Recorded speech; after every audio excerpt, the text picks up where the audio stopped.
వ్యాపారాలు చేయూతను పెట్టి వ్యాపార నిమిత్తం ఓవరాల్ గా చెప్పాలంటే జగన్మోహన్ రెడ్డి తన తాలూకా చేతి వాటాన్ని ప్రదర్శిస్తున్నాడు.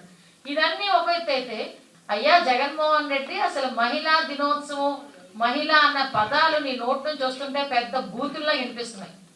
మహిళా సంక్షేమం గురించి కానీ, మహిళా సంక్షేమాన్ని కానీ, మహిళా సాధికారతని కానీ, లేకపోతే నా అక్క చెల్లెమ్మలు, ఈ పదాలు వింటా ఉంటే లిటరల్లీ మేమైతే బూతులు విన్నామా అన్న ఆలోచన మా అందరికీ వస్తుంది. ఎందుకనంటే నిన్ను ఆస్తి అడిగిన పాపానికి నువ్వు మెడబెట్టుకుని బయటికి గెంటేస్తే ఈరోజు ఆవిడ మేల్కొని నువ్వు చేస్తున్న అఘాయిత్యాలని, నువ్వు చేస్తున్న అక్రమాలని, నువ్వు చేస్తున్న అక్రమ పరిపాలన గురించి 4 వీధులు ఏదో కాలికి బలపం చుట్టుకొని తిరిగినట్టుగా ప్రతి చోటకి వెళ్ళి నువ్వు అసమర్థుడివి, నీ అసమర్థుడివి అని మాట్లాడుతుంది ఎవరో కాదు, నీ రక్తం పంచుకు పుట్టిన నీ చెల్లి.